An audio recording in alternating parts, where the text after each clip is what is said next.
étant donné qu'il est question d'exploitation de ressources naturelles, d'acquisition de ressources sociales.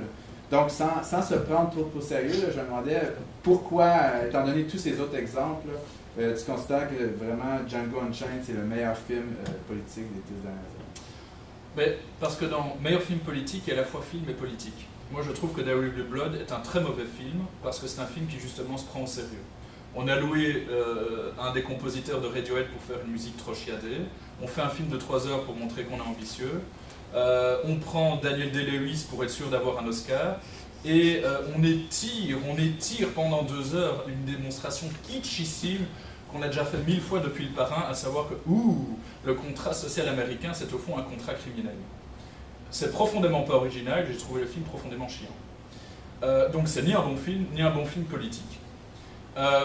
Alors, moi, ce que j'ai trouvé intéressant dans le film de Django, c'est qu'il ne dit pas, comme dans Le Parrain, ou il ne dit pas, comme dans There Will Be Blood, que le contrat social, c'est un contrat criminel. Il dit non. Non, non, non, non, non. Ce sont des règles qui sont assumées de bonne foi. Calvin Candie, c'est un propriétaire qui ne fait rien d'illégal. Il respecte toutes les formes du contrat.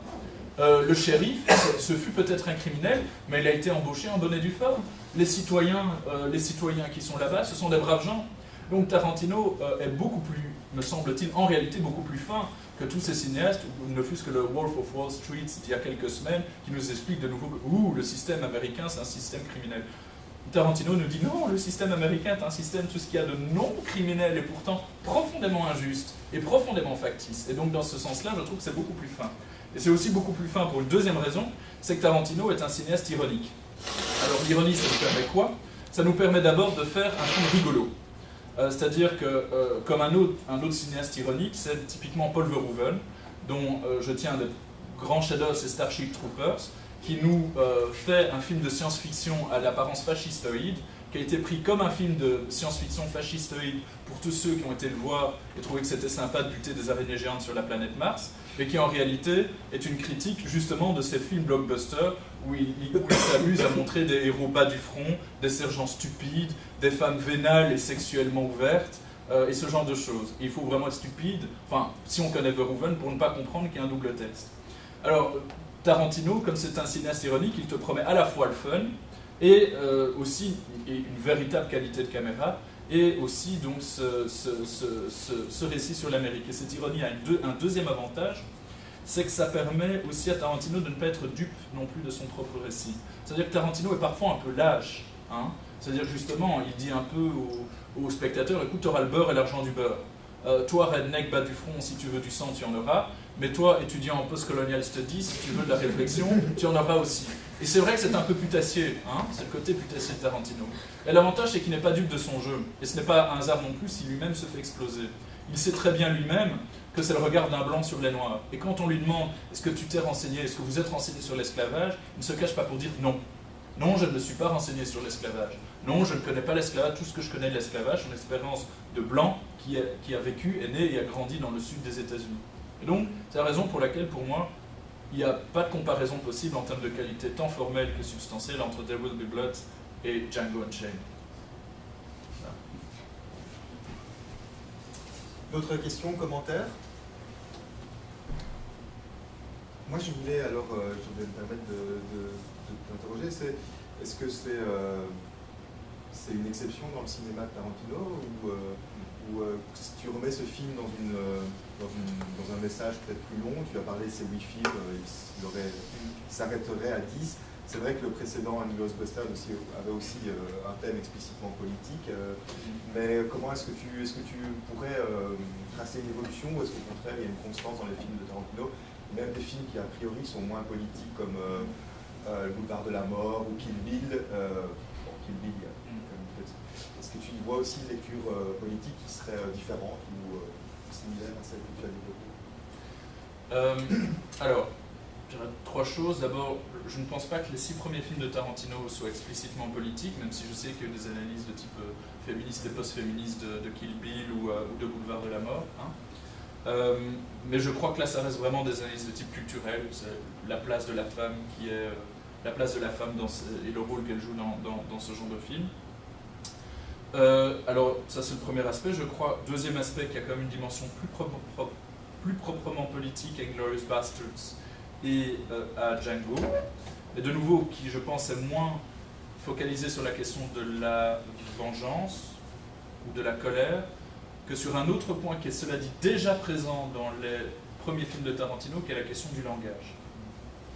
C'est-à-dire que ce qui est très intéressant chez Tarantino, c'est que le langage et le dialogue, c'est Samuel Jackson qui disait ça, le langage et le dialogue forment en fait 75% du scénario quand on lit un scénario de Tarantino. Donc quand on dit Tarantino, c'est le cinéaste du pistolet qui gicle, dans la tête de Tarantino, c'est profondément pas le cas. C'est un cinéaste du dialogue et du langage. Et ce qui est intéressant dans tous les films de Tarantino, c'est que tout se construit par le langage, tous les ressorts de scénario passent par le langage, mais tous les actes des protagonistes finissent par échouer dans le langage. C'est-à-dire qu'il y a déjà dans Reservoir Dogs, qui commence par cette longue scène d'habituation des personnages les uns aux autres dans ce café, hein, où je ne me souviens plus du détail, mais finalement, toutes ces instances de dialogue finissent par se désagréger dans le plus grand n'importe quoi. C'est la même chose dans Pulp Fiction, par exemple. C'est par exemple aussi ce moment fort dans Kill Bill 2, où David Carradine rencontre finalement Black Mamba, et ce qu'ils font, c'est qu'ils commencent à parler, et même avec tendresse. Ils se rappellent les bons moments, ils s'échangent leurs expériences, et pourtant ça ne va pas empêcher l'une de tuer l'autre. Et c'est encore plus visible dans Inglourious Basterds. Et comme je l'ai dit, à chaque fois, ce qui se passe, c'est une tentative de mise en communication des gens. Et cette mise en communication s'adverse toujours profondément perverse et à la fois violente. Donc, la fameuse première scène d'Inglourious Basterds, où il y a Hans Landa qui s'introduit, commence à parler en français à un fermier français, switch en anglais, on croit que c'est juste une coquetterie de langage cinématographique pour pouvoir continuer en anglais. Et en réalité, ce n'est pas une coquetterie de langage.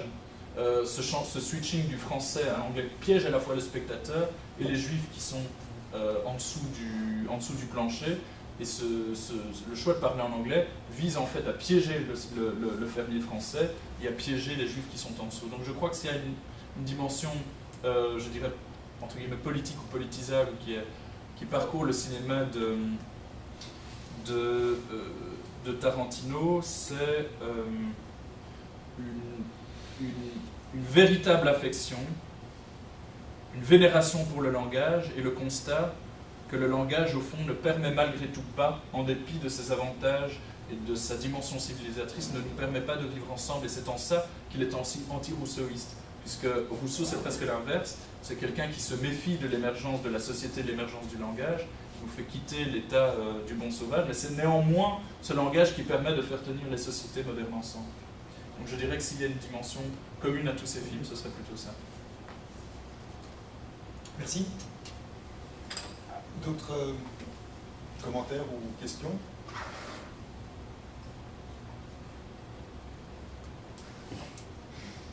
Non. Je pense que la démonstration était assez convaincante.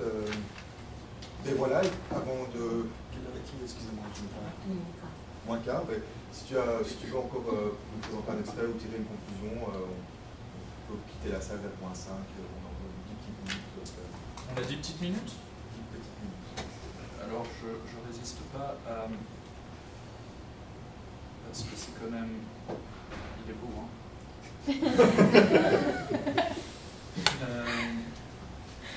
Vous montrer en tout cas le début de la scène. Samson. Goldie and Eskimo Joe. By the way, why is he called Eskimo Joe? You never know how these nicknames get started. His name was Joe, and one day he said he was cold. Well, regardless, Samson's your best. We all know that. You will never sell them, and I can see why. He's a champion. All three are champions. Samson, champion. The other two pretty good. It's all right, it's all right. You have to understand, Monsieur Condi, while you fight in the nigger fight, I do have a little bit of a background in the European traveling circus. Is that right? Hence, I have big ideas when it comes to presentation. I need something more than just being nigger. He needs to have panache. Yeah, what? Panache.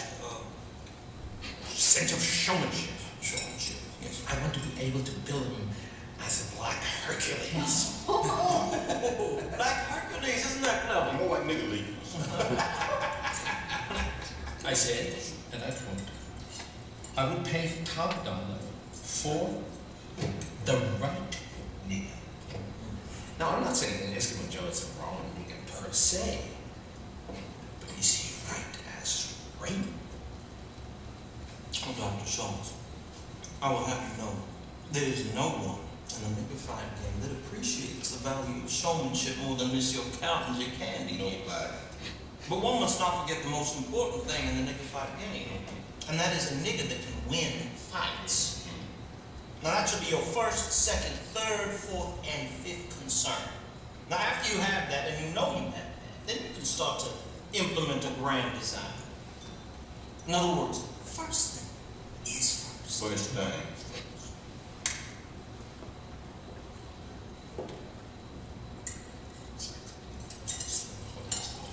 Ooh, see, you two getting all Famously.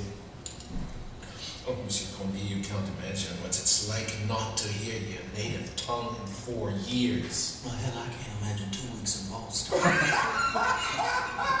2 weeks in Boston. I've been joking. I can't express the joy I felt conversing in my mother tongue. And Hildy is a charming conversation companion. Well, be careful now, Dr. Schultz. You might have caught yourself a little dose of nigga love. Nigga love's a powerful emotion, boy. It's like a pool of black tar that catches your ass and caught. Yes, sir. You know. I don't know, Doctor. You can lay on all the Monsieur talk you want, but it looks like this pony's got big eyes for Django. Well, naturally, it is a soaring eagle that attracts our attention, not the plucked chicken. Dr. Schultz, don't be so down on yourself. You are quite the dapper European gentleman. You gotta put your elbow in this, you get me? You understand? Bitch, you know what I'm talking about. And the tape? You don't know me. Know what? So,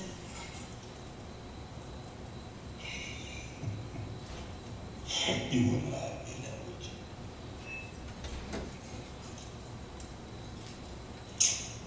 Okay. If you say so.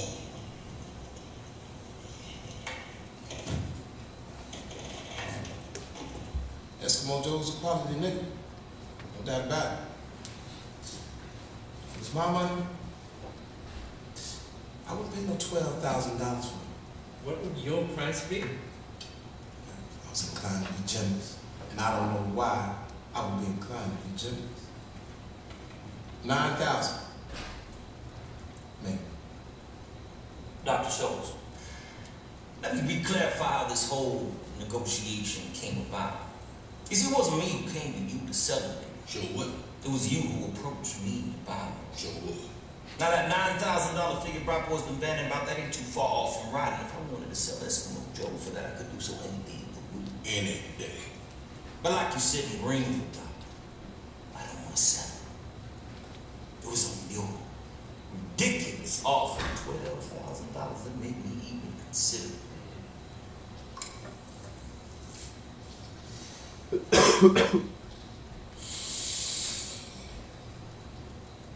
know, Monsieur Condi, you do possess the power of persuasion. Wait, Monsieur Condi, you have a deal. Eskimo Joe, $12,000. Great, Doctor, great, and a wise decision that is. However, that is a tremendous amount of money. And the way you have here, Mr. Mogi, I have a lawyer named Tuttle. And I would need my Mr. Tuttle to draw up a legal contract before I'd feel comfortable exchanging that amount of money for flesh. Not to mention having Eskimo Joe examined by a physician of my choosing. Naturally. So say I return in about 5 days.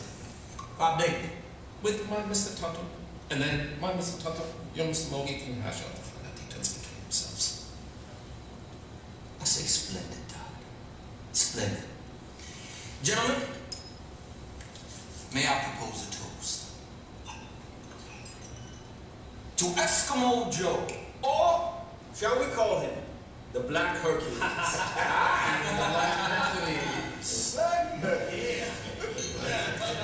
You was right, Doctor. That name do have pain. Hildy. Donc, je vais arrêter ici. Donc voilà. Alors, il faut savoir que cette scène, elle dure 25 minutes. Donc ici, on n'a que les 10 premières, on a ensuite la deuxième partie, etc. Donc 25 minutes, et ce qui est quand même très frappant, c'est que les critiques du film se sont très rarement penchés sur cette scène. C'est quand même rare que, enfin, dans un film supposé d'action, que tous les personnages principaux restent assis à la même table, et bizarrement, tout le monde s'est focalisé sur le massacre de D'Artagnan ou les 15 morts à la fin.